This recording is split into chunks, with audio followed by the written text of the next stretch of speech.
Double bass era. Before basses had lightweight instruments, powerful amplifiers, or even frets, one instrument carried the weight of nearly every band. The double bass era, spanning roughly the 1900s to the 1950s, laid the foundation for modern bass playing and shaped the sound of countless musical styles. Also known as the upright bass or contrabass, its origins stretch back to the Renaissance, where it evolved from the viol family before gradually adapting its familiar large body, four strings, and deep resonant voice. While no single inventor can claim the double bass, generations of European luthiers refined its design over centuries, with legendary makers such as Antonio Stradivari and the Amati family building highly prized examples. By the early 20th century, the double bass had become the standard low-end instrument in orchestras, jazz, blues, country, gospel, and early R&B. Basses from German, Czech, and Italian workshops were especially sought after by professional musicians. Its warm, resonant tone provided the harmonic and rhythmic backbone that kept ensembles together. As jazz flourished, pioneers like Jimmy Blanton introduced walking bass lines and improvisation, while slap techniques became a defining feature of rockabilly. Even though it rarely stole the spotlight, the double bass proved that every great band begins with a solid foundation. Electric bass revolution.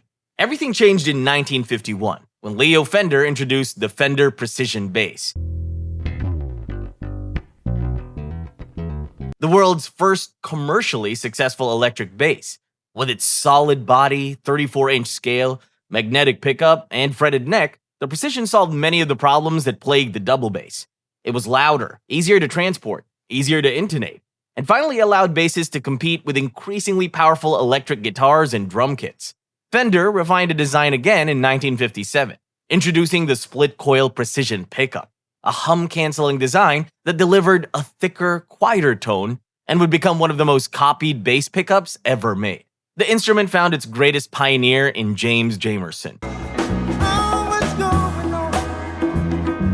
After joining Motown in 1959, he abandoned predictable root note playing in favor of flowing melodic lines, syncopation, chromatic passing tones, and jazz-inspired improvisation.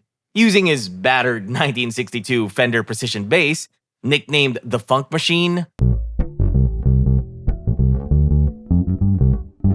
worn labella flat-wound strings, and a single finger he called the hook, Jamerson recorded hundreds of classic hits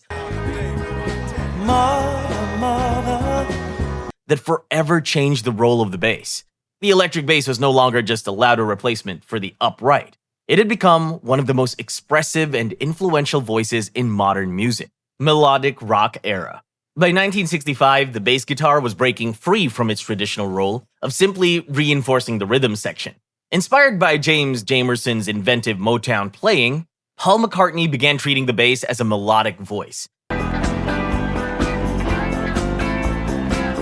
writing lines that flowed independently of the guitar while complementing the vocal melody.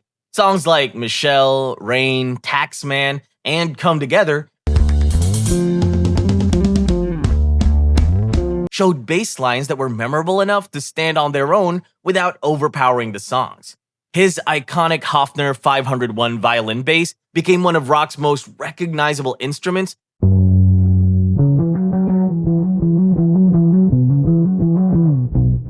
before he adopted the brighter-sounding Rickenbacker 4001S, whose increased sustain and clarity helped shape many later Beatles recordings. As rock evolved, other bassists pushed the instrument into even bolder territory. John Entwistle of The Who pioneered a lead bass approach using roto-sound round-wound strings, custom-modified Fender basses, and enormous amplifier stacks that gave the bass unprecedented presence in the mix. At the same time, Jack Bruce blended blues, jazz, and rock with cream,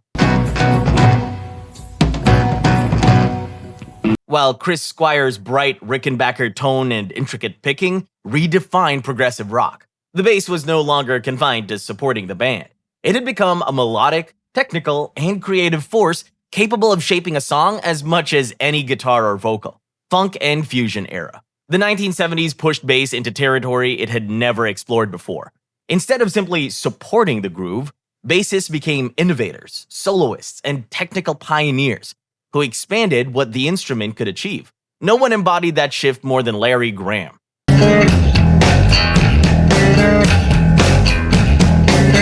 who invented slap bass after his band's drummer left, forcing him to create both rhythm and bass at the same time. Drawing inspiration from the percussive slap techniques of upright bassists like Milt Hinton, Graham struck the lower strings with his thumb to imitate a kick drum, and popped the higher strings to mimic a snare, a technique he called thumpin' and pluckin'. His work with Sly and the Family Stone introduced slap bass to a global audience and forever changed funk. The decade also produced some of the most influential bassists in modern music.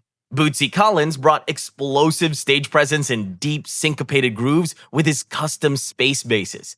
Stanley Clarke elevated the alembic into a virtuoso instrument, and Jaco Pastorius revolutionized the fretless Fender jazz bass through harmonics, singing melodies, and fearless improvisation.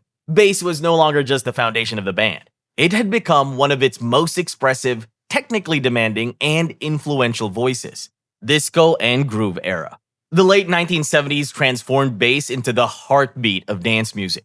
Unlike the explosive slap techniques of funk, disco demanded unwavering timing, deep pocket, and grooves that could carry an entire song without becoming repetitive. Bassists focused on tight 16th note rhythms, muted ghost notes, clean fingerstyle playing, and locking perfectly with a kick drum to keep dance floors moving. No player captured that philosophy better than Bernard Edwards of Chic. Playing his iconic 1968 white Fender precision bass with flat wound strings, Edwards created timeless grooves on Good Times, Le Freak, Everybody Dance, and I Want Your Love. His legendary Good Times bass line became one of the most influential in history, inspiring Queen's Another One Bites the Dust, and providing the musical foundation for the Sugar Hill Gang's Rapper's Delight. By the dawn of the 1980s, every great dance record lived or died by the strength of its bass line. Electronic and synth bass era. For the first time in music history, a bass line no longer needed to be played on a bass guitar. As synthesizers became more powerful and affordable, producers began creating low-end with instruments like Mini Moog, Yamaha DX7, and Roland TB303. These synths delivered punchy electronic bass, rubbery acid lines, and deep sustained notes that traditional bass guitars simply couldn't produce. Rather than replacing the electric bass, they expanded its role, with many artists blending both to create richer, more textured productions. Bands such as New Order and Depeche Mode made synth bass a defining part of their sound, while Prince seamlessly combined electronic bass with live bass guitar on many of his recordings. The arrival of MIDI also allowed synthesizers and sequencers to communicate with incredible precision, forever changing music production.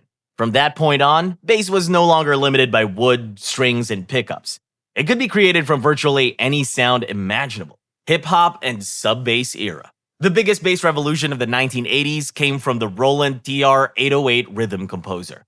Released in 1980, the analog drum machine was originally designed to create drum patterns, but producers soon discovered that its bass drum could do much more.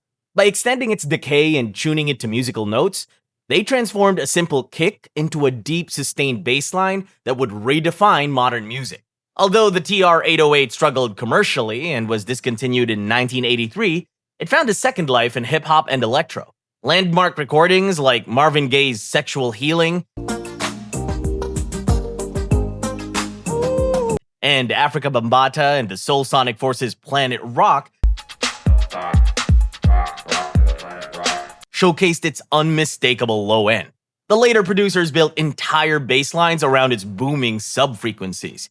By the 1990s, The term 808 no longer referred only to Roland's drum machine. It had become shorthand for the powerful sub-bass that continues to drive hip-hop, R&B, trap, and modern pop today.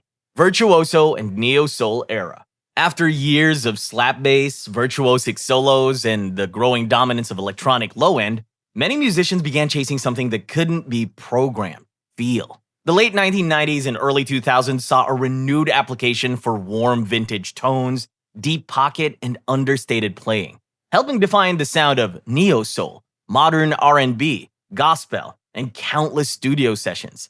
Vintage Fender precision basses, flat wound strings, tube preamps, and expressive fingerstyle grooves once again became the standard for producers seeking an organic human sound. No bassist embodied that philosophy better than Pino Palladino. After earning acclaim for his fretless Music Man Stingray work throughout the 1980s, he reinvented himself with a 1963 Fender Precision bass strung with flat wound strings. His instantly recognizable grooves became a defining element of D'Angelo's Voodoo, Erykah Badu's Mama's Gun,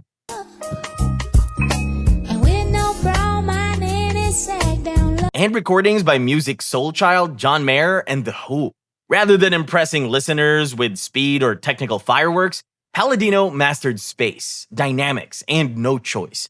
The era proved that great bass wasn't measured by complexity or volume, it was measured by how deeply it served the song, and how effortlessly it made the entire band feel alive. EDM and sound design era. The 2000s redefined bass as a tool for sound design, rather than just performance. Advances in digital synthesizers, DAWs, and music production software gave producers complete control over the low end, allowing bass to be sculpted, layered, distorted, filtered, and automated in ways no traditional instrument could achieve. Instead of simply supporting a song, bass became its main attraction. No genre showcased this evolution better than dubstep. Emerging from London's underground scene in the early 2000s, dubstep was built around massive sub-bass, syncopated rhythms, and dark atmospheric textures. As the genre evolved, producers developed wobble basses, growling mid-range synths, and heavily processed sub-frequencies that pushed bass into entirely new territory. Artists like Scream, Benga, Digital Mystics, and later Skrillex proved that bass could be designed as much as it could be played. By the 2010s, these production techniques had spread into EDM, pop, hip-hop, film scores, and video game music, forever changing how modern audiences experience low frequencies.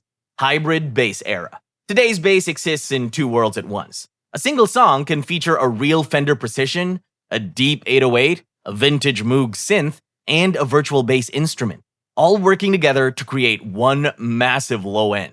This hybrid approach has become the standard across modern pop, hip-hop, R&B, EDM, rock, and even film scores, giving producers and bassists more creative freedom than ever before. As powerful DAWs like Ableton Live, FL Studio, Logic Pro, and Pro Tools became affordable, professional bass production moved from expensive studios into bedrooms around the world.